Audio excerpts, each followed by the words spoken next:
Saudações, amigos web espectadores, este é o canal Maçonizando, começando com mais uma live bem legal. Lembrando que o nosso objetivo é difundir a cultura e informação maçônica, não estando esse canal diretamente vinculado a nenhuma potência simbólica ou filosófica, né?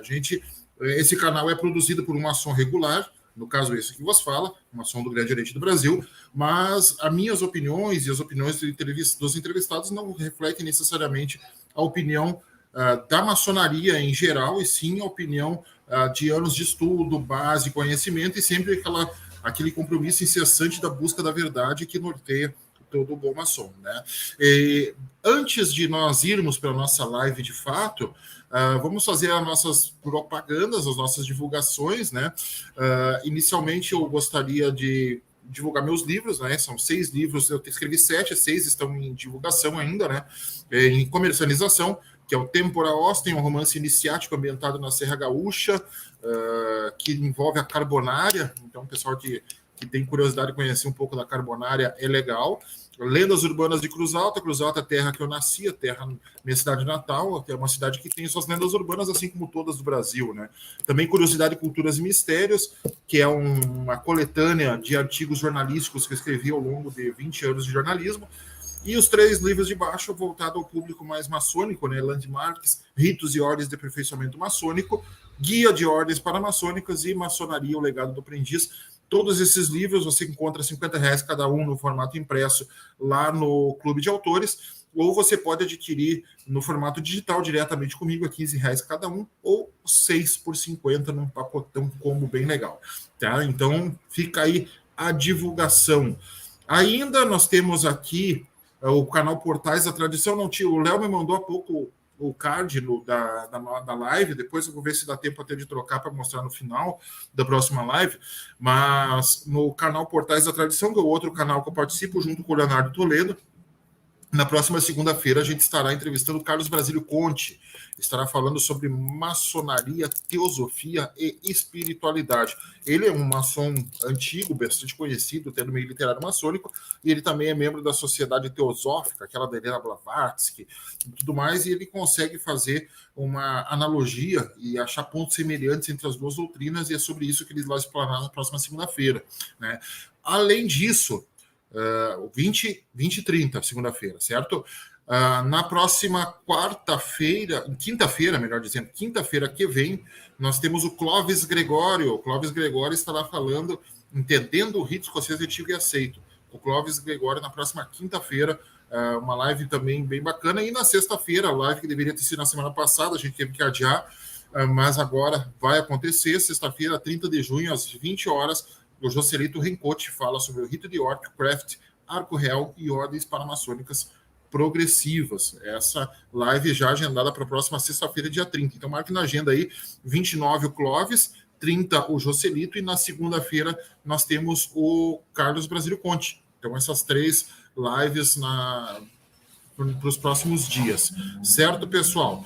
Bom, agora nós vamos falar sobre maçonaria, vamos falar sobre rito de York, e hoje a gente tem a honra e o orgulho de receber um grande irmão que eu admiro muito, é um cara que estuda demais, Cavaleiro da Sapiência no rito moderno, que é o rito mais antigo praticado no Brasil. Tem gente que diverge ou não, mas eu acredito, e eu pratico tanto o Adoniramita quanto o moderno, então eu posso dizer a minha opinião. Minha opinião é que o moderno é o mais antigo. Mas vamos trazer um especialista nisso para falar melhor.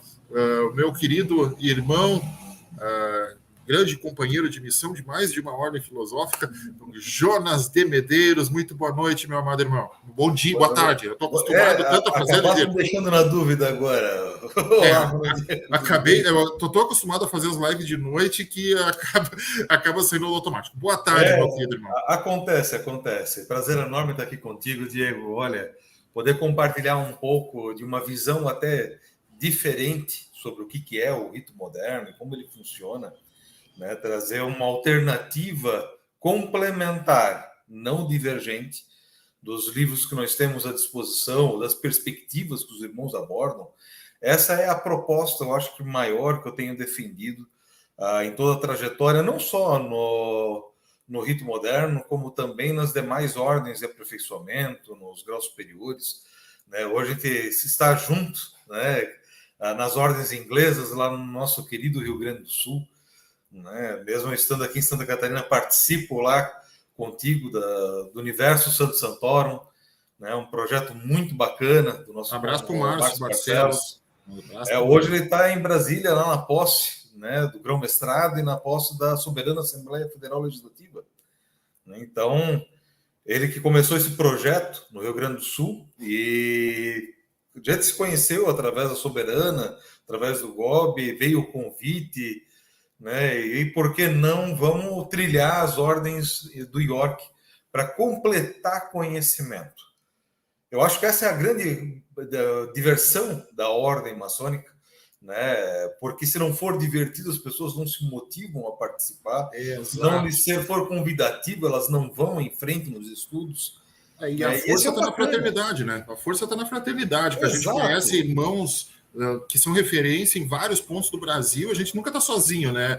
Aliás, Jonas, eu vou aproveitar e já meter a primeira pergunta para ti, antes de nós ir para a apresentação. Claro. De nós ir para a apresentação, eu queria que tu contasse um pouco da tua trajetória, como é que a maçonaria apareceu na tua vida, o que ela mudou na tua vida? Boa pergunta. Eu fui iniciado em Jaraguá do Sul, no ano de 2009, né? Na Fraternidade Acadêmica Ciência e Artes 3685 do Rito Moderno, uma loja que desbravou o Rito Moderno praticamente aqui na região norte de Santa Catarina, junto com Amigos para Sempre do GOSC, outra baluarte do Rito, mas como Fraternidade Acadêmica FACA, como a gente chama, né, com muito carinho, ela foi prímax nesse processo aqui, né, na região, mesmo região norte. E meu padrinho veio das grandes lojas, né, era um perfil totalmente diferente, nós éramos professores juntos, e ele assim, poxa, tu tens perfil para maçonaria, mas tu não tem perfil para o rito escocês e nem para a grande loja. Deu assim, poxa, perfil? Do que ele está falando, né? Tem tanta diferença assim? Para mim, maçonaria era maçonaria na época. E aí, conversa vai, conversa vem, ele me apresentou para um outro grande baluarte nosso, Marco Antônio Piva de Lima, né? Também escritor, também desenvolve e briga pelo rito moderno há muitos anos. Né? A palavra certa é que briga pelo rito moderno, nosso irmão Pivas vai entender a referência. E conversa vai, conversa vem, a gente acabou aceitando o desafio, foi iniciado na FACA, né, em junho de 2009. Pouco tempo depois eu fui recebido também companheiro de Rotary, né, e aí eu pude entender a comunhão entre as duas instituições, né, enquanto eu aprendi a me lapidar e a melhorar como indivíduo dentro da maçonaria. Eu colocava em prática isso para a comunidade através do voluntariado do Rotary Club. Isso foi muito importante para ajudar a separar as coisas.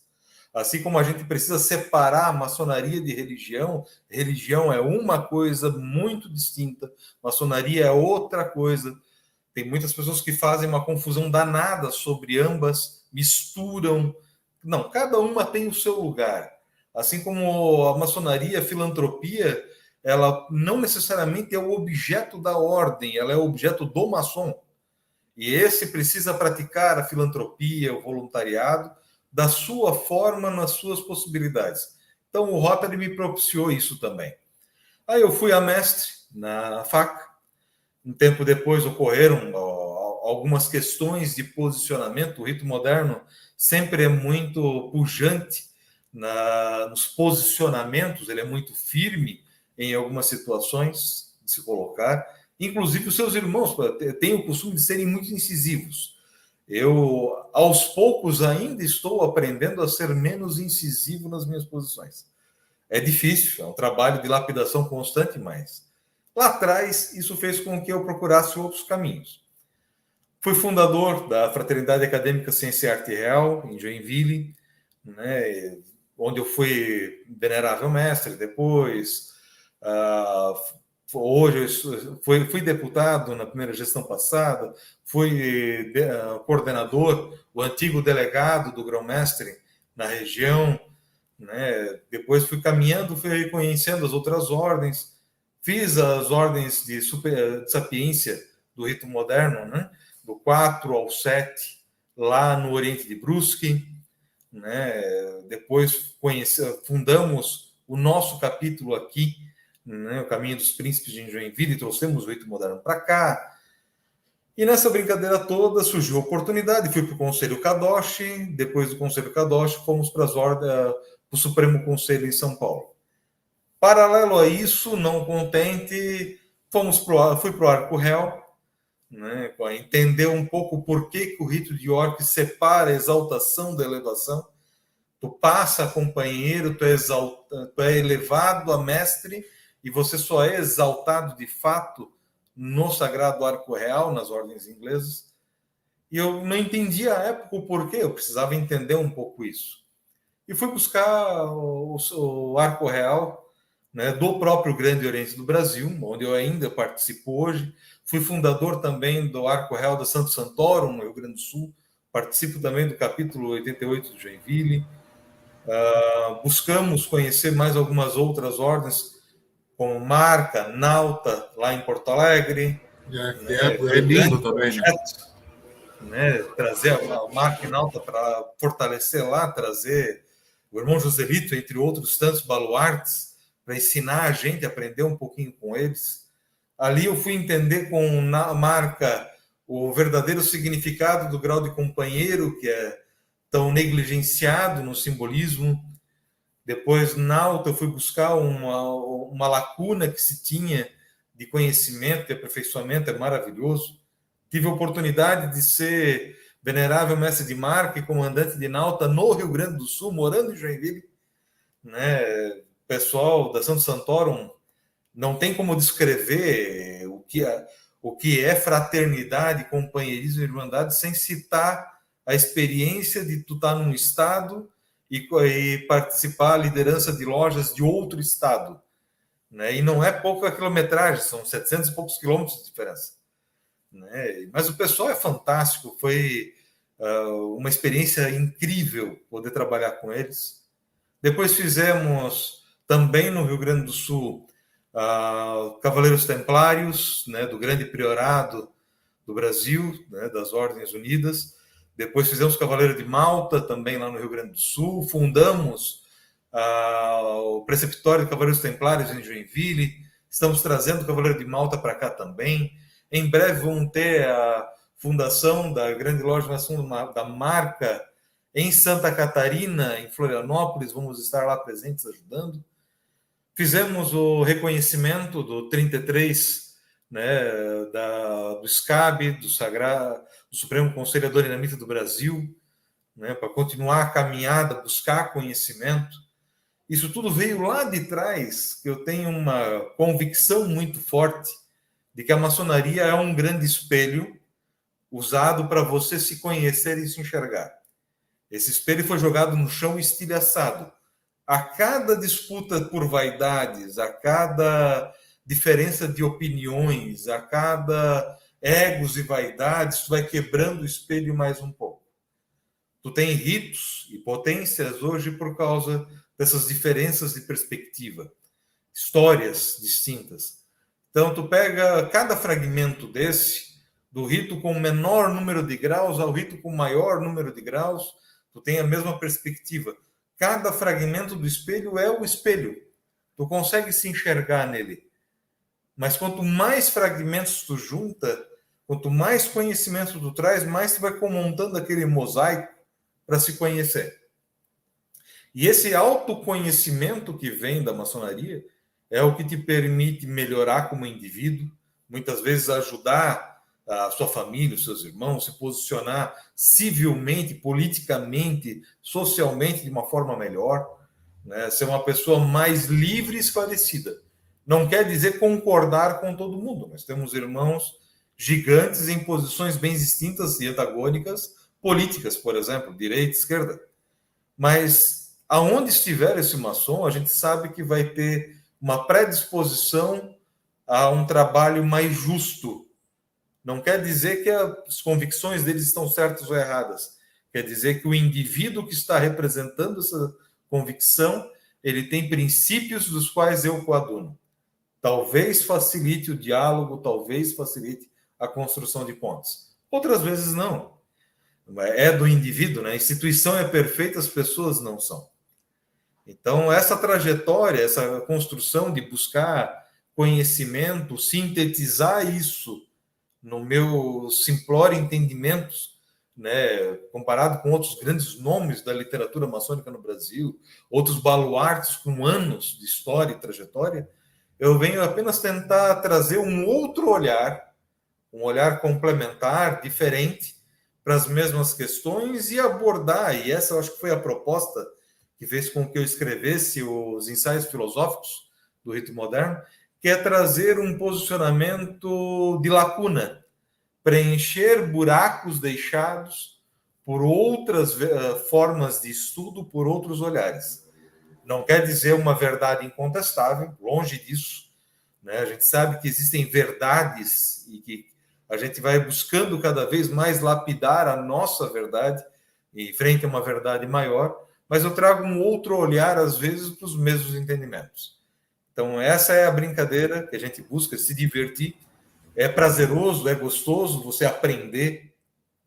É muito bom você pôr em prática, tentar colocar em prática, e é melhor ainda você ver resultados daquilo que tu vai construindo. Hoje eu sou pai, eu sou marido, eu sou filho, eu consigo me enxergar melhor a cada dia e nem por isso com menos defeitos. Estou cheio deles, né?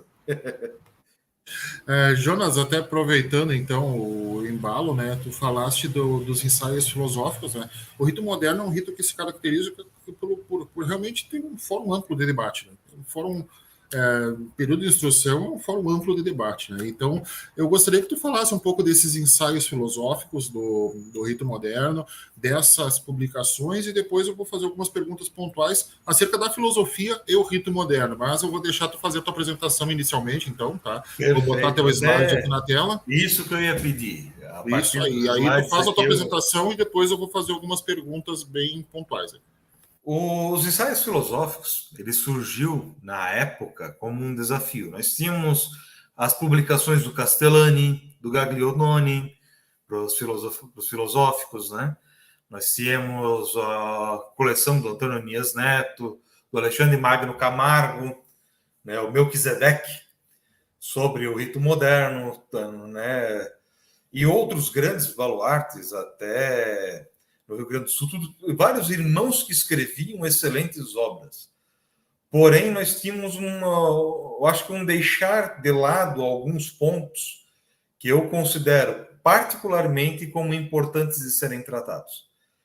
Quais são esses pontos? Nós temos, por exemplo, no estudo do simbolismo, né, o Antônio Anias Neto ele trabalha no Manual do Rito Moderno muito claro, a sabatina, a instrução, o telhamento, e explora um pouquinho ali.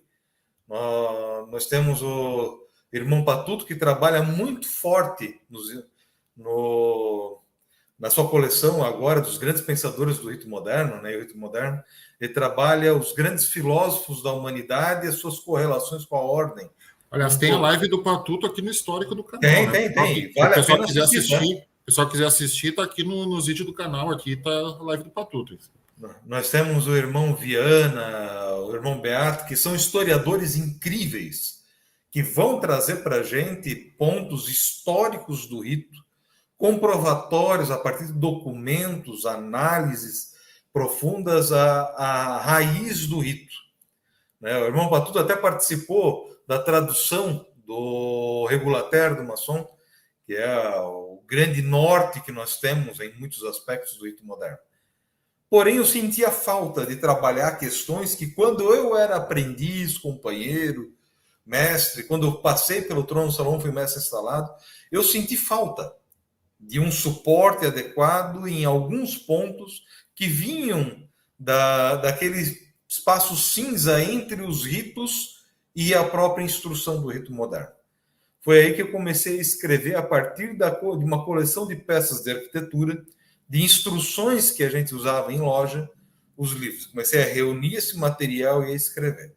O primeiro deles que eu trabalhei foi até o grau de aprendiz. A primeira versão do Manual do Rito Moderno é essa aqui, da Gazeta Maçônica, de 2018. Esse livro ele está muito bacana, muito gostoso, ainda está disponível na Gazeta, né? Quem quiser adquirir. Porém, como eu mudei de editor e mudei de perspectiva, né? A Gazeta ela levou 2 anos para publicar esse primeiro livro, ia levar mais 2 anos para fazer o de companheiro, e sabe-se lá quando eu ia fazer os demais. E eu já tinha o material pronto. Eles tinham uma dificuldade meio grande técnica de operacionalizar isso, e eu não queria sacrificar o tempo da obra e nem a relação com a editora. Mantive esse livro lá e fiz uma reedição dele, revisado, porque tem uma errata ali dentro importante, e ampliado no volume 1, né, do Grau de Aprendiz. Por isso que está ali, volume 1, Grau de Aprendiz, revisado e ampliado. Eu ampliei as peças, corrigi alguns pontos que mudaram na legislação e na ritualística do primeiro para o segundo livro, né? E em 2019 eu consegui lançar os 4 volumes de uma vez, tanto aprendiz, companheiro, mestre instalado, né? Então foi essa o porquê que eu tenho 2 títulos diferentes com a mesma nomenclatura, porque eu fiz uma migração e depois a gente encerrou esse processo com a Gazeta e eu comecei a trabalhar de forma independente com a Amazon nos Estados Unidos. A parte bacana de trabalhar com a editora Amazon, até fica a dica para quem quer começar a escrever, quer começar a publicar, não tem aonde fazer. A Amazon, você mesmo edita e diagrama os teus livros, desenvolve, manda, e você é uma editora, publicação independente. Eles fazem a impressão por demanda, então fica bem bacana. O livro está disponível no mundo inteiro. Os 4 volumes estão na Amazon, pode comprar de qualquer lugar do mundo, tanto na Amazon do Brasil quanto na Americana. Recomendo a Americana, porque daí tu pega a variação do dólar, é melhor, né? Mas é uma possibilidade legal para quem não tem uma editora para trabalhar como suporte, ou que não tem uma loja por trás que banque aqueles 20, 30 mil de aporte inicial para tu fazer tiragem. Ali a tiragem é por demanda, tu vendeu o livro, eles imprimem por unidade e entregam por unidade, não tem tiragem. Então é bem bacana esse trabalho. E aqui eu apresento, no volume 1, né, um pouco do que é a história da loja que foi fundada, da Fraternidade Acadêmica de Joinville, do capítulo do Rito Moderno Caminho dos Príncipes, porque a história precisa ser contada, precisa ser colocado as dificuldades de uma loja, como é que funciona o processo de criação, de desenvolvimento, de estrutura. Maioria de nós, a esmagadora maioria dos maçons no Brasil, nasceu dentro de uma loja pronta. Nunca vai participar da fundação de uma loja. Então, a gente escreveu esse primeiro esboço para os irmãos verem como é que é o processo de criação e fundação de uma loja maçônica com um projeto. Então, projeto com falhas, a gente sabe disso, não existe um trabalho que comece perfeito, mas que mesmo nessas pequenas falhas, a gente pode crescer e aprender com elas. Portanto, foi registrado toda a história, tanto da loja quanto do capítulo, para os irmãos terem acesso ao que aconteceu à época. De todos que participaram da história, só um irmão não autorizou o nome formalmente, né? Tem os motivos dele, vou respeitar, mas é a única pessoa que não participou do processo publicamente. Foi apenas um, irmão. Os demais, todos eles que participaram, estão citados e referenciados ali de forma aberta, o que é legal para mostrar para os irmãos que tu não precisa ter receio de se apresentar como maçom. Não quer dizer que tu vai levantar uma bandeira, né? Ficar lá, eu sou maçom, tô diferenciado. Não. Mas a gente não precisa ser secreto, nós somos discretos. Passado isso, eu comecei a pegar quais eram os buracos que nós tínhamos nas instruções. O que não era história, o que era filosofia, quais eram as minhas maiores dúvidas na época. E aí ficou legal essa discussão, né? Religião e maçonaria. Ali eu comecei a escrever, né? Qual é a incompatibilidade da maçonaria, né? Entre a maçonaria e as vertentes religiosas? Por que é um rito adogmático e a maçonaria parece tão religiosa, quase que uma extensão da espiritualidade, da religiosidade. E aí eu fui trabalhando, fui tentar apresentar um pouco do que aconteceu na história, apresento um pouco de Léo Tássio, o que ele fez no conselho, né?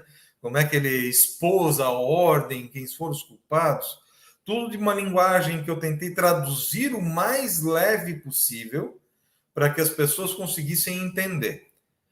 O bacana é que eu não trato de segredos, que é sinais, toques, palavras, reconhecimentos, dentro dos livros. Por isso que ele está à disposição, né, na Amazon para venda. Daí eu não preciso ficar controlando, só vou vender para quem é maçom, daí tu vai ver, tá lá no sebo, né? Então eu tomei esse cuidado de não cometer nenhuma ilegalidade da instituição. Mas comecei a trabalhar esses pontos. Paixões e vontades é outro capítulo que eu trabalhei focado no que é a vaidade, né? O nosso controle interno, etiqueta, o sigilo. Então, fui abordando cada um desses pontos e trabalhei um pouco da lei penal maçônica para as pessoas entenderem que a instituição, a maçonaria, ela é um reflexo, por assim dizer, da própria instituição civil. Também não gosto do termo profano, mas é um reflexo da instituição civil, inclusive com os poderes, com as suas configurações e com as suas regras. Mas como é que funciona esse jogo, né? Aí eu comecei a trabalhar um pouco isso, até alguns irmãos que leram o material à época, mas falta o aspecto histórico da maçonaria, da onde que veio o rito. Por que tu não apresentou a história do rito moderno no Brasil? Eu, sim, porque eu não quis. Meu objetivo não era repetir o que os irmãos já tinham falado. Por mais que eu tentasse, eu não vou conseguir ter um trabalho de estudo com a profundidade que o Viana faz, que o Beata faz. Então, para que eu vou competir num campo que eu vou ser mais um aquém da qualidade que os irmãos precisam? Então, eu vou pegar aquilo que ninguém está falando. Por que ninguém está falando? Porque é um aspecto subjetivo, é mais interpretativo. A postura, o reconhecimento, sigilo, direitos e deveres, papel da solidariedade, são lacunas que nós deixamos de explorar em virtude do simbolismo cartesiano, né, sabatina, instrução, telhamento, cobridor, lendas, né, de cada grau, e do que é história visceral que cada um aí vai discutir as suas descobertas com os outros. Eu vou te interrompendo para fluir o bate-papo. Por favor. Assim eu tomo água também. É bom, respira um pouquinho. Mas só mandar um abraço para o Everton Basso, que é um aprendiz que foi iniciado na nossa loja na terça passada, já está aqui estudando. Bem-vindo, mano. E o meu querido Silvio Pazin, né? Que eu voltei ao GOB por causa do Silvio, né? Então eu devo muito ao Silvio nesse sentido aí, e estou vivendo uma linda jornada graças ao Silvio. Bom, eu queria primeiro comentar sobre o uso do termo profano, né? Eu, nas minhas obras, eu não uso o termo profano também. Eu acho que acaba se tornando até um tom pejorativo. Eu acho que ninguém é melhor que ninguém, né? Nem nós, por sermos maçons, não somos melhores do que quem não é. Às vezes quem não é melhor que a gente, né? Então eu prefiro usar o público em geral, ou o público leigo ao assunto, do que profano, né? Até porque também dá um tom meio religioso, sei lá. Profano vem de profanar, vem de você avançar um espaço ou invadir e se aproveitar de um espaço que não lhe pertence, que é restrito. Então, está profanando alguma coisa, algo sagrado. E não é, nem a sociedade civil é isso. E nem a maçonaria é algo sagrado, ela é construída em cima de alicerces sacros. Mas ela em si é algo construído pelo ser humano, né? Para torná-la melhor. Com certeza, com certeza. E tu comentaste, e eu vou deixar tu introduzir isso aí, porque eu tenho já algumas perguntas engatilhadas, mas vou deixar tu terminar de introduzir, mas eu quis fazer esse parênteses aí do profano, justamente porque o pessoal que acompanhar o canal aqui não vai ver eu usar o termo profano, né? Ao me referir aqui, não é maçom, não vão ver eu fazer isso, porque realmente eu concordo com o Jonas nessa linha de pensamento, que a gente é maçom, mas quem não é maçom não é inferior a gente por causa disso. Então, eu acho que a gente tem que também fazer isso daí. Profano, eu acho um termo meio pejorativo, A opinião forma minha. como a gente fala, né, e se dirige à sociedade Parece aquela civil coisa como com um desdém, todo, né? Profano, né? Então, eu prefiro não. a gente acaba criando mais espaço para especulação do que qualquer outra coisa. E é por isso que nesse primeiro volume eu abordei justamente esse olhar da aparente religiosidade da ordem, né? Por que que a gente se coloca dessa forma? Por que que nos vem dessa forma? E por que que a gente se distancia cada vez mais? A gente eu vou brincando um pouco com esse contexto, mas como eu falei, numa linguagem seguindo metodologia científica, isso eu trago da carreira profissional como professor, eu gosto de ser metódico em muitos pontos, eu sou bem cartesiano naquilo que eu construo, então eu gosto de trabalhar com metodologia científica, tu vai ver que ele segue regras da ABNT em tudo, né? Parece um trabalho acadêmico, um TCC apresentado. Mas é porque eu gosto de dar essa cientificidade para o trabalho, justamente para tentar separar um pouco aquilo que é achismo, e eu muitas vezes coloco o que eu acho, o que eu entendo, daquilo que é posicionamentos claros de outros irmãos. Aí eu uso citações conforme a BNT, eu busco referências, eu busco fundamento técnico para poder dizer, tal coisa é isso, porque fulano de tal, bem, com propriedade, descreveu que isso é assim. Mas por que posição de outra pessoa? Porque ele também vai ter a colocação e a pesquisa da colocação daquilo que ele entendeu. Como eu falei, a maçonaria ela é uma instituição fantástica, porém ela é uma instituição constituída pelo próprio ser humano, em cima de base sacra, que é a mitologia judaico-cristã, que são a questão da espiritualidade, da mística, né, e de outras tantas vertentes que a gente poderia colocar, inclusive o humanismo e o racionalismo, como é o caso do rito moderno, mas ainda assim ela é uma construção humana, ela não é uma construção divina, né? Então a gente trabalha com essa perspectiva de que tudo em algum momento foi desenvolvido por alguém. E o nosso papel não é desacreditar, confrontar essa verdade à época apresentada. Nosso papel é complementar, porque isso também vai nos auxiliar em algum momento na nossa formação. Eu escuto muito alguns irmãos a quem eu respeito e admiro dizerem: isso aqui não é rito moderno, porque o rito moderno não pensa assim, a gente tem que ser dessa forma, porque a liberdade absoluta de consciência, desde que tu acredite no que eu estou te falando, ela é assim, né? E essas ditas verdades imutáveis é o rito adogmático com mais dogmas que eu já vi até hoje. E eu vou um pouco na contramão disso, né?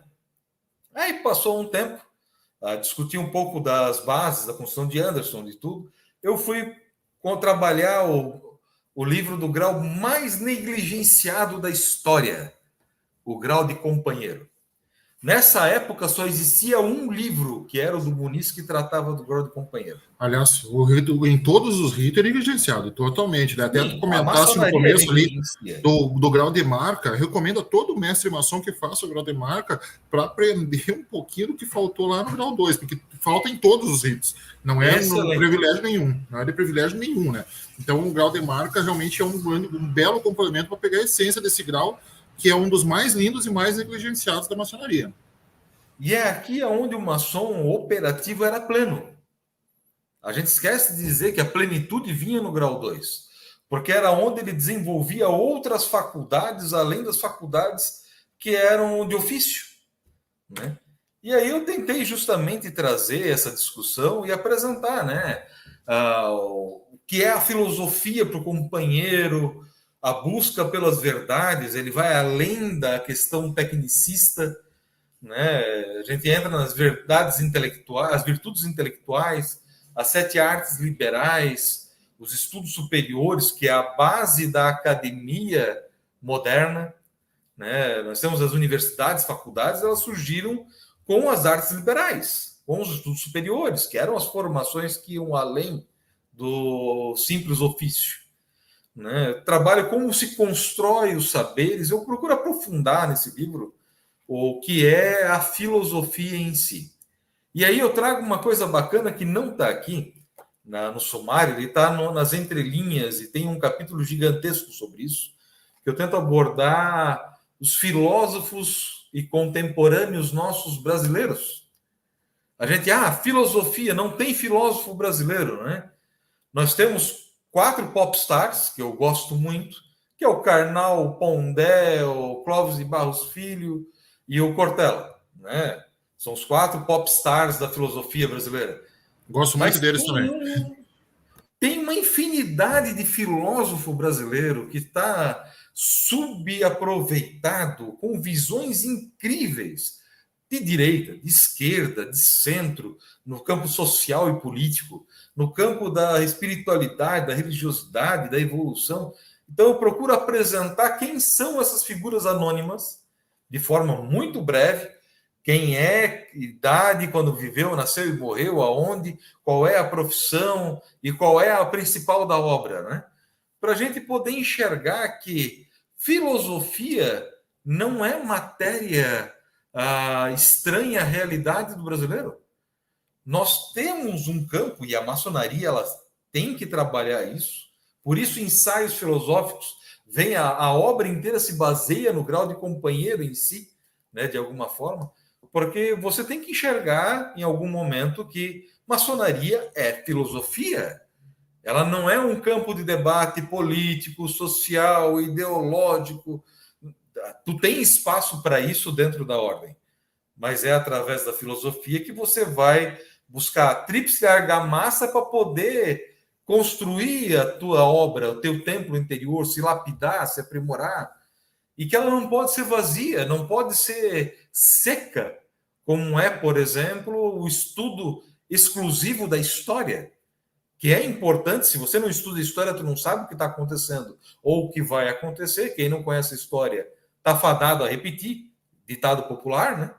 Mas também ela não se pode se resumir apenas a isso. Para que eu vou olhar só para o passado e esquecer de projetar o meu futuro? Para onde eu quero ir? O que eu quero fazer? Qual é a minha contribuição como indivíduo, como maçom, como ser humano? Ela vai ficar só restrita à minha família ou eu vou poder gerar frutos? Então, esse livro ele tenta, nesse sentido, te dizer, tu não está sozinho. Quer? Vai, te arrisca. Te joga, filho. Né? Não existe só filósofo clássico. Existe na contemporaneidade uma figura muito legal, que é o filósofo orgânico, a pessoa que cresce e se desenvolve discutindo a vida e o seu meio, o seu entendimento, e vai se aprimorando ao longo do tempo. É muito legal. Então, vamos tentar? Vai. E aí eu tento separar simbolismo, separar o efeito da fé, né, dentro da ordem. Nós temos um efeito placebo muito usado até por inúmeras igrejas que se aproveitam das pessoas. Não estou discutindo veracidade, não estou discutindo espiritualidade ou fundamentos, estou falando daqueles que se aproveitam. Como eles fizeram isso? Através de um efeito chamado placebo. Te convenço daquilo que eu estou falando e que aquilo é a verdade. Então, eu tento aprofundar a filosofia no grau de companheiro. Bom, aproveitando então, enquanto tu está tomando uma aguinha aí, só para deixar tu respirar um pouco, que tem aquela questão, né, da busca incessante da verdade do maçom, né? Inclusive, vou convidar o pessoal que hoje de noite eu tenho uma palestra que eu vou fazer restrita a maçons na Lux in Tenebris, né, da Grande Loja de Rondônia, me convidou para fazer essa apresentação, que eu vou falar justamente sobre algumas lendas urbanas, folclore e maçonaria, né? Mas dentro disso aí, na questão do simbolismo da filosofia, né, eu lembro que eu tinha uma situação que eu vivia muito com meu pai. Eu nem maçom era ainda, meu pai sim, que nós ia caminhando na rua e filosofando, parecia dois peripatéticos, assim. E eu acho que é essa vivência que nós temos oportunidade com mentes pensantes dentro da maçonaria que nos faz crescer como irmãos, né? E que nós perdemos. A sociedade contemporânea, por causa da conectividade disso daqui, que tu vai está enfiado em celular e tecnologia o tempo inteiro, as pessoas não conversam mais, não refletem, não discutem, não assam uma carne, não fazem uma costela para se desenvolver, para poder aprofundar o seu olhar sobre a vida, né? A gente perdeu um pouco isso. E a maçonaria é uma oportunidade de você desenvolver, não é o único, mas ele é um bom campo para isso. E aí eu entro no livro sobre o grau de mestre, e aqui eu tento chamar um pouco os irmãos ao trabalho, né? Ele é mais um guia de trabalho da loja, eu apresento qual é o nosso papel, a diferença entre esotérico e esotérico, né? Um é o conhecimento restrito, o outro é o conhecimento público, o que é a filosofia no papel do mestre, a simbologia, né? Aonde você está, o que você está fazendo e agora para onde eu vou, apresento os outros ritos. Uma coisa que eu defendo muito, é que ao aprendiz e companheiro, você é facultado a possibilidade de conhecer outros ritos. Tua obrigação é estudar o teu. Porém, para o mestre é obrigatório. Não existe essa de que eu cheguei ao mestre, agora eu sou pleno, né? Ganhei o título de mestre antes de cursar o mestrado, filho. Agora tu vai estudar, agora tu vai trabalhar, né? A plenitude de direitos e deveres para cumprimento das obrigações. Não quer dizer que tu chegou no topo da caminhada. É maior de idade, não se graduou ainda, né? Exatamente. E aí o mestre é obrigado a conhecer outros ritos, a se aperfeiçoar, a se desenvolver. Então eu começo a brincar um pouco com isso. E aqui eu começo a apresentar algumas peças um pouco mais ousadas que tratam do ciclo de vida da gente, né? Da aurora ao crepúsculo trata disso, a caminhada que a gente tem de quando nasce, quando morre. A travessia, o ciclo da vida, a felicidade, né? O welfare state, né? O eu feliz a qualquer custo. Cara, isso é a maior bobagem que nós temos na época. Politicamente incorreto, isso em 2019. Hoje eu acho que eu ia fazer um livro só sobre isso. O quão nós estamos travados enquanto indivíduo e sociedade por causa do politicamente correto. E aí eu vou brincando um pouco nesse sentido de mostrar quais são os cargos, as funções que cada um exerce dentro de uma loja, olhando sempre todos os livros a partir do rito moderno, mas que se encaixa em qualquer ritualística, né? Tu vai ter, no caso do mestre, tu vai ter diferenças de de cargos. Tem ritos que tem mais, tem ritos que tem menos, tem ritos que tem outras nomenclaturas, outras atribuições. Porém, é só nisso que ele é diferente dos outros. O resto, todos eles trabalham da mesma forma, olhar mais racional, sem a espiritualidade tão aprofundada, sem também o cientificismo tão acentuado de que é frio, é nu, é cru, tu é matéria, tu nasceu, não. Eu vou para as lacunas, né? De novo, eu pego aquilo que me faltou para trabalhar. E aí eu começo a abordar isso. E por fim surge a grande polêmica, né? Que é o grau que não é grau, o mestre instalado. Né? Todo mundo que já passou por essa função dentro da loja sabe que ele só não tem a obrigatoriedade. É a única coisa que diferencia ele de um grau dentro da ordem é que tu não é obrigado a trilhar o trono de Salomão. O resto tem filosofia, simbolismo, ritualística, cerimonial, lenda, tudo próprio. Né? As alfaias, tudo próprio, os paramentos, tudo próprio. Então, ele só não tem a obrigatoriedade. Ah, mas o que existe é mestre. Legal, eu vou lembrar a todo mundo que o mestre instalado é mais antigo que o grau de mestre.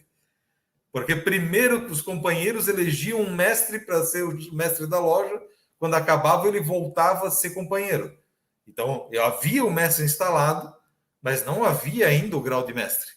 O grau de mestre veio depois do mestre instalado. Né? Mas, pela lei e pela filosofia em voga hoje, ele não é um grau maçônico. Mas tem tudo que ele tem. E aqui, eu busco trazer um olhar que é diferente.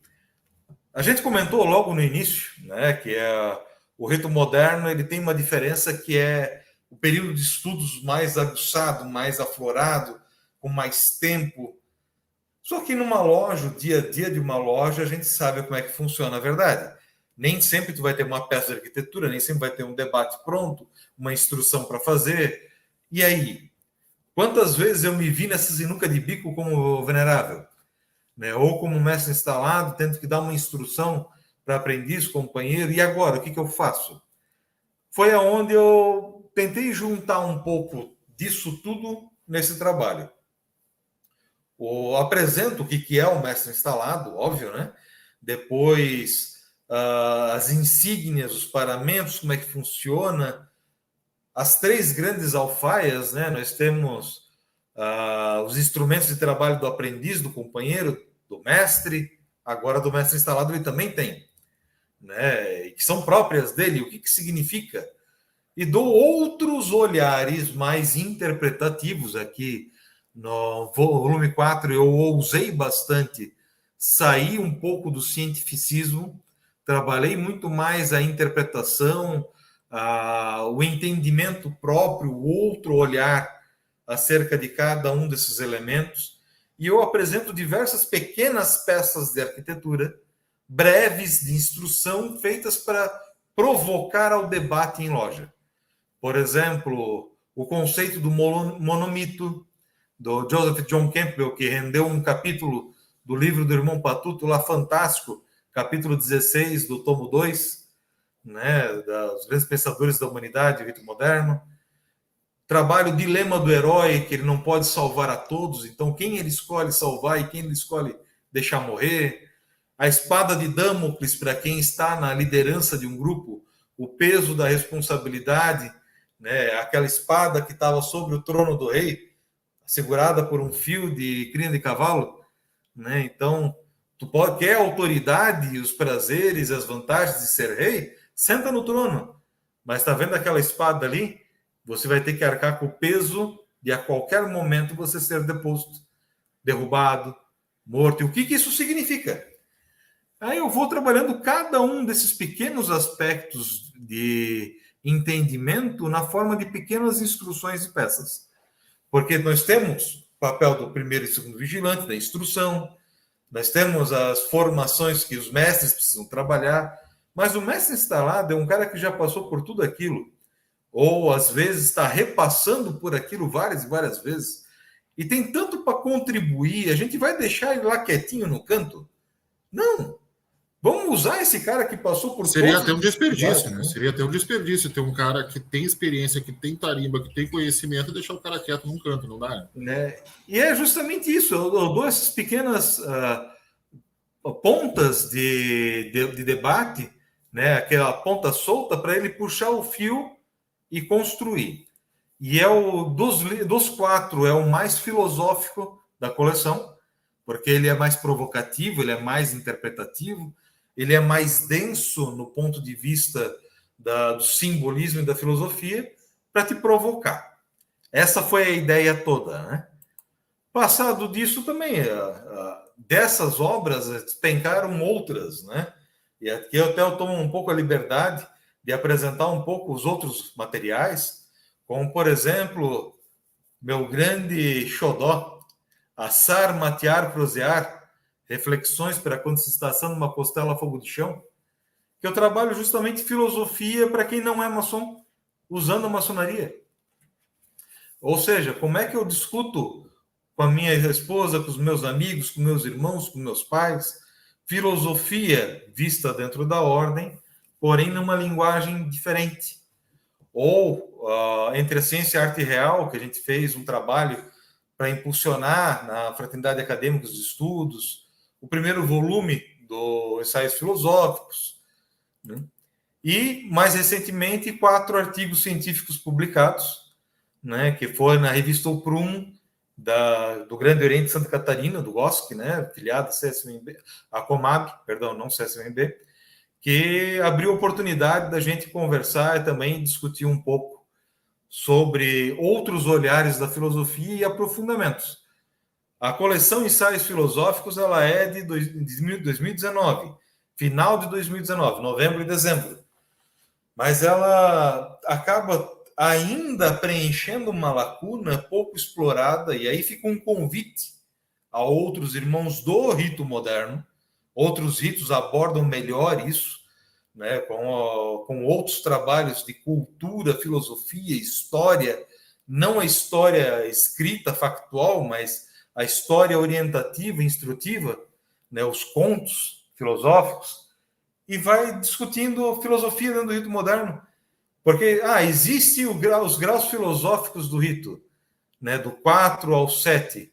Legal, mas lá tem um outro propósito. O que eu discuto aqui é filosofia nos graus simbólicos, os graus azuis, né? 1, 2, 3 e meio, que é o mestre instalado, né? O 3 e meio. Então, como é que a gente pode trazer isso para dentro de loja, para formação melhor de aprendiz, companheiro e de mestre, né? E é essa brincadeira que eu fiz nessa coleção. Ufa! Eu acho que agora eu fechei. Porém, fica o convite também, quem quiser conhecer um pouco o meu blog, depois vai estar disponível até no canal, né? Tem meu telefone, tem meu e-mail, está sempre à disposição dos irmãos para contato, para conversar. E o irmão responde rápido, né? O Jonas sempre responde rápido. Conectado 24 horas é difícil, não? E o blog que conta um pouco da minha história, da minha carreira, tanto no universo maçônico, né, na ordem, quanto no Rotary, quanto no mundo da sociedade civil, como professor, como profissional. Ali eu tenho outros materiais publicados que não são de maçonaria, né? Eu gosto de centralizar e eu mesmo tentar contar um pouco da minha história ali. E ali tem toda a trajetória também dentro da instituição, um pouquinho do que a gente já fez. E é isso, meu irmão. Nesse momento, eu acho que os ensaios filosóficos, o material para apresentar é esse. Agora vamos para as considerações. Vamos lá, então. Vamos para as perguntas. Eu vou fazer uma pergunta já dentro do... O rito moderno ele se caracteriza, né, por ter uma abertura mais enxuta, um encerramento mais enxuto e um espaço muito grande para debate, né? Acredito que o escocês edificado também tem essa vibe também, mas que não se prende muito a um tema específico e sim acaba se tornando bem abrangente, né? E, aí eu te pergunto assim, o irmão falou dos pensamentos, depoimentos mais incisivos, né? Inclusive de alguns irmãos em virtude do debate, a maçonaria sendo uma escola que congrega líderes, que congrega pessoas que são livres, acabam realmente tendo a sua vivência. Como que a filosofia maçônica pode auxiliar para que esses irmãos possam conviver harmonicamente, que é a grande força da maçonaria, a fraternidade, apesar da diferença de opinião, e como levar isso para a sua vida, já parafraseando a ordem de Molay, que nós conversava antes de entrar no ar, né, para que não seja uma fórmula vazia. Excelente questionamento. E eu passei por isso até bem recente, com um irmão muito querido, e que, por questões de posicionamento político, por exemplo, ou visão de Brasil hoje, basicamente, eu não esperava, ele surtou, né? E foi irredutível, tanto nas colocações que fez, quanto não se permitiu ouvir meus argumentos, minhas colocações, os meus posicionamentos.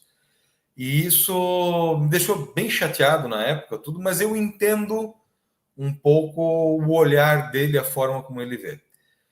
Não concordo, mas entendo. E aí entra um ponto que você bem colocou. Como é que a filosofia pode ajudar isso? A filosofia, ela é o entendimento e é o estudo do nosso meio, nosso desenvolvimento, enquanto indivíduo, enquanto sociedade, enquanto ser vivo, enquanto ser pensante. E se a gente não está disposto a viver o tríplice pilar do rito moderno, que é a liberdade absoluta de consciência, o respeito mútuo e a tolerância, você está no rito errado. Primeira coisa. O rito moderno, você é obrigado a desenvolver essas três faculdades, com filosofia. Liberdade absoluta de consciência é permitir que cada um busque a sua verdade da sua forma. É permitir que as pessoas errem e acertem e descubram, através dos seus próprios métodos e processos, uma verdade maior, melhor e mais esclarecida. Né? Então, cada um é livre para acreditar, entender aquilo que melhor entender e acreditar. Para isso, eu preciso ter tolerância, porque as pessoas não pensam igual. A tolerância é o que permite que os irmãos convivam entre si. Eu não preciso concordar. A pessoa é livre para ela acreditar no que ela quiser. Eu não preciso acreditar no que ela acredita e nem concordar com ela. Mas eu preciso, através da tolerância, praticar o respeito. Com respeito à verdade do próximo, ao entendimento que ele tem, eu consigo começar a aplacar, acalmar o meu lobo, o meu dragão aqui dentro, que é a vontade de eu estar certo, o eu feliz a qualquer custo, a minha verdade sobre as dos demais. Eu começo a aplacar isso e a entender. Aí vem aquela velha máxima do grau de aprendiz, né? O que vindes aqui fazer? Vencer minhas paixões? Submeter a minha vontade para poder fazer progressos. Se eu não venço as minhas paixões e a vontade de estar certo é uma paixão, né? Tu prefere o quê? Uma vez me perguntaram, o que tu prefere? Prefere ser feliz ou estar certo? Na época, eu respondi, eu prefiro estar certo. Hoje, eu só quero ser feliz. Ó, vai viver a tua vida, não importa, eu saio de loja se precisar, eu troco de loja. Já fiz isso uma vez, mais de uma vez, farei de novo se for necessário. Né? Não preciso concordar, mas a partir do momento que eu começo a respeitar os outros começam a me respeitar também. E eu não preciso concordar. Então, a partir do momento que o pessoal não começa a te tratar com o devido consentimento, entendimento, a gente precisa repensar, né, o nosso lugar, as nossas posições. E hoje eu quero ser feliz. Não preciso estar certo. Não preciso que concordem comigo. Eu posso chegar nos meus caminhos. Até tem dois comentários bem legais aqui que eu vou reproduzir aqui. Se tu quiser comentar alguma coisa sobre os comentários do Silvio Pazin, que é mestre instalado da minha loja, né, falando que as buscas da lacuna vão ao encontro ao lapidar da pedra bruta, filosofia através do simbolismo, né? E o Adilson Macário, que é outro grande irmão também, né, tá mandando aqui um bate-papo que nos fazem pensar nossa posição e hábitos enquanto maçons na vida maçônica, como também na vida e sociedade profana. É por aí, né? É aquela questão que eu sempre falo, né, da ordem de Molay, que eu gosto de usar, até porque eu saí de uma cerimônia de Molay agora há pouco. Né? Então, qual que é o objetivo? É fazer com que aquele ritual ali não seja só um ritual, não seja uma fórmula vazia. Né? E eu acho que a maçonaria também tem isso. Nós temos as nossas práticas ritualísticas, nós temos a nossa liturgia, nós temos o nosso estudo e tudo mais. E aí? Aquilo ali é só um pré-aquecimento para o ágape ou é alguma coisa que nós vamos levar para a nossa vida e fazer a coisa acontecer? Comentasse um ponto legal agora que vale a pena a gente tirar até um tempo para pensar. Qual é o papel do ágape na maçonaria? O ágape ele tem um papel muito importante dentro da ordem, que é o de apaziguar os ânimos que as pessoas exaltaram no meio da sessão. Então, você tem a possibilidade no ágape azeitar as relações, termo que o nosso irmão Macário gosta de usar muito, né? A participação dele me fez rememorar isso. Esse azeitamento, de reduzir essa fricção entre as relações, o ágape tem esse propósito, gerar boas relações, fortificar as amizades. Porém, o ágape é parte da sessão e não propósito da sessão. Cansei de ver irmãos em muitas lojas, infelizmente, né, por respeito a gente não cita, mas cansei de ver, vamos acelerar os trabalhos, corta a palavra de quem está falando, caça a palavra aí, o cara está dando uma palestra em cima, vamos cercear a liberdade dele, porque eu quero ir para o ágape, comer, beber, encher os canecos, como muitos fazem, muitos fizeram e vão fazer. Então, eles priorizam o errado do ágape, que é a comida, a bebida e a confraternização.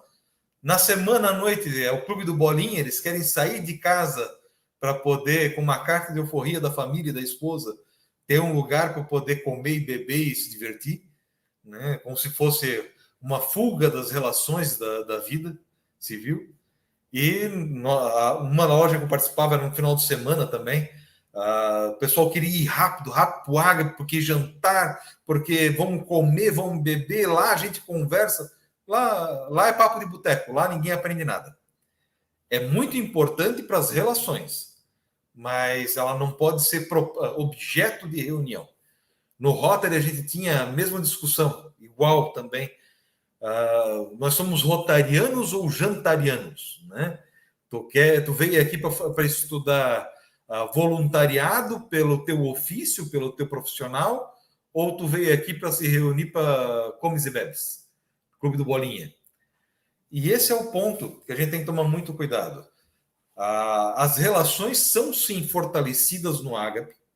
Ele permite que as pessoas amenizem os ânimos que muitas vezes se exaltam numa discussão e num debate. Se fortaleçam as amizades, sim, até envolvendo a família, na maioria das vezes. Só que ele não pode ser propósito, jamais. E muitos tratam como propósito da ordem o ágape. Isso, infelizmente, tem acontecido muito. Jonas, vou fazer mais duas perguntas, né? Eu sei que sábado de tarde também tem que curtir. Eu sei que tua família está aí aguardando ansiosamente. Fazer mais duas perguntas. Tá aqui comigo então, assistindo. Vamos lá. Então, a primeira pergunta que eu vou te fazer é o seguinte.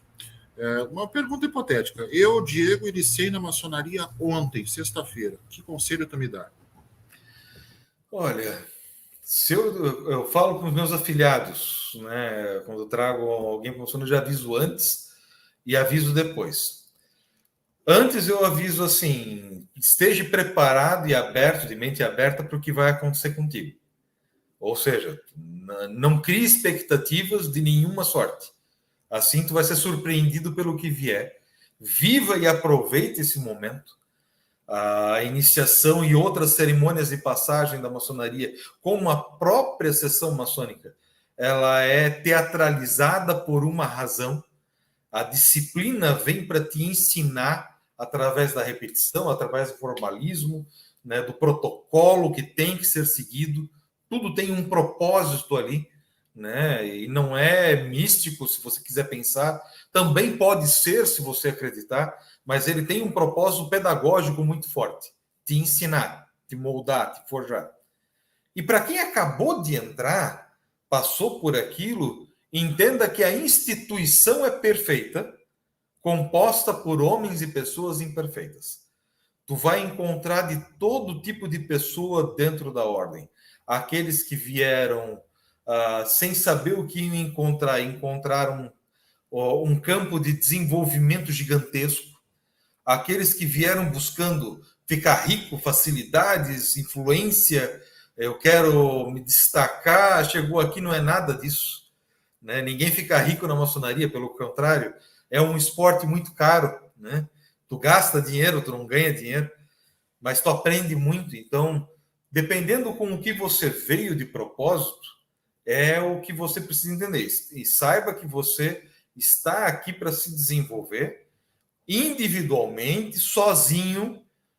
É um esporte coletivo. Não, você compete junto, vai lado a lado com os teus irmãos, ombro a ombro.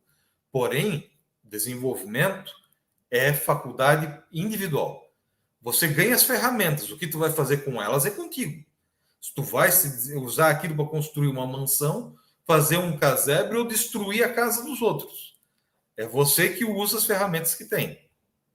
Então, saiba que a instituição é perfeita, tem muito a te ensinar, mas ela é composta por homens imperfeitos. O único ser perfeito já não está mais entre nós fisicamente. Então, ele é exemplo.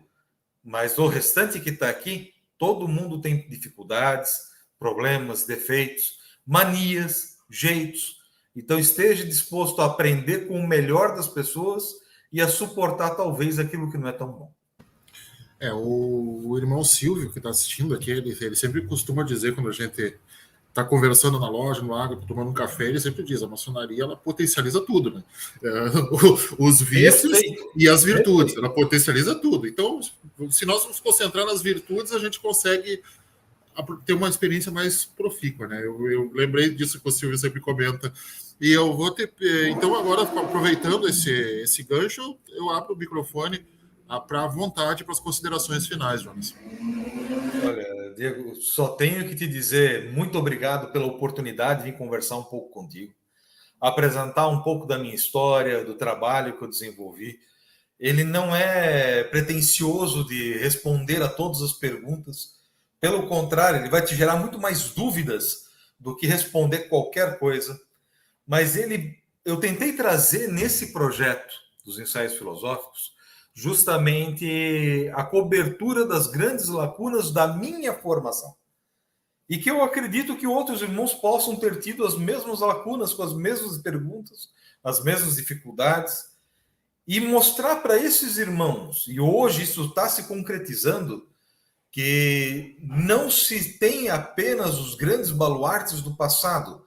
Você pode escrever, você pode se desenvolver, você pode contribuir com a ordem, com a formação dos outros, se você se permitir e ousar.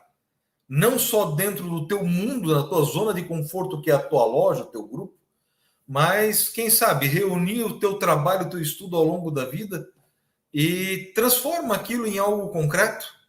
Tenta, vamos lá. Se uma pessoa aprender ou aproveitar o trabalho que eu fiz, já vai ter valido a pena ter publicado todos os livros. E como eu gostaria, e muita gente precisaria, e hoje faz isso contigo, inclusive, que é aprender com a tua história. Conta essa história.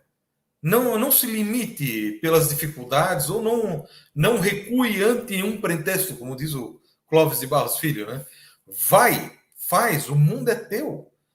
Cria a tua oportunidade, desenvolve, arrisque, faça. Se você se permitir, muita gente pode aprender com você e, quiçá, lá pela tanta, você pode fazer a diferença na vida de alguma pessoa. Então, vai, usa o que tu aprendeu em favor da sociedade, né? Sai da tua zona de conforto. Só que lembre-se, ser feliz a qualquer custo não combina com o estado de maçom.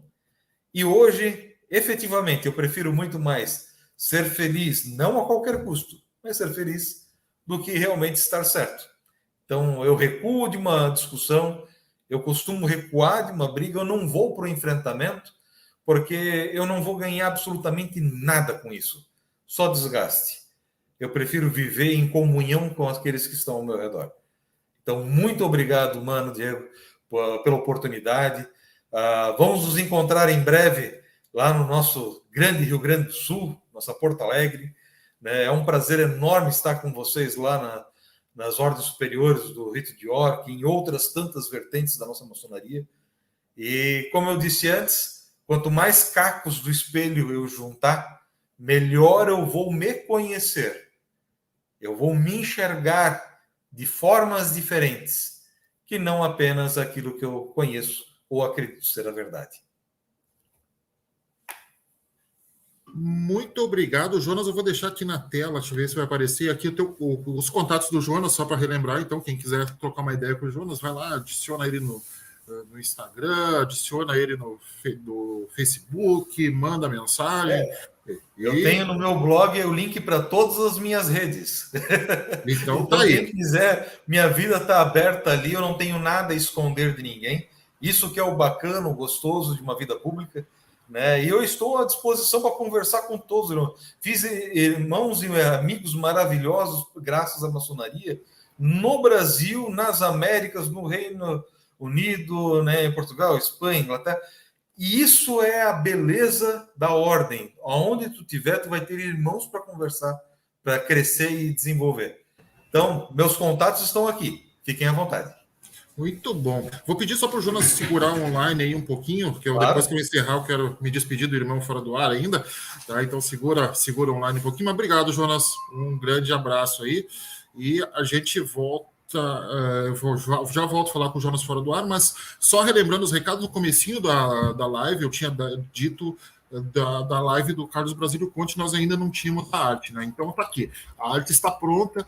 Teosofia e Maçonaria com Carlos Brasílio Conte na próxima segunda-feira, às 20h30, no Portais da Tradição. E depois que essa entrevista for ao ar no Portais da Tradição, nós vamos upar ela aqui também no canal Maçonizando. Tá? Mandar um abraço para o meu amigo Alexandre Terenciano também, que está dizendo aqui que para um civil leigo, a cada live mais admira e respeita a maçonaria. Um objetivo do canal, um dos objetivos do canal é justamente esse, né? Aliás, eu não sei como é que o Tere não é maçom ainda, porque é um cara que tem todo o perfil, tem todo o perfil, o cara é sensacional.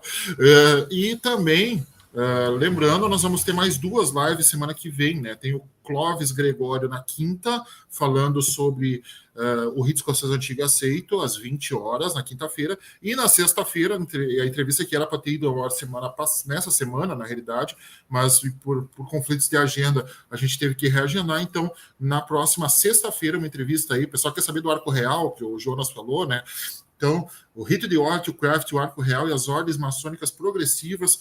Joselito Rencote, secretário de orientação ritualística para o rito de York do GOB, no Poder Central, estará falando com nós sobre isso. E, novamente, agradeço, peço que você siga o canal, compartilhe o nosso conteúdo, ative o sininho, compartilhe esse vídeo para que ele chegue ao máximo de pessoas possível.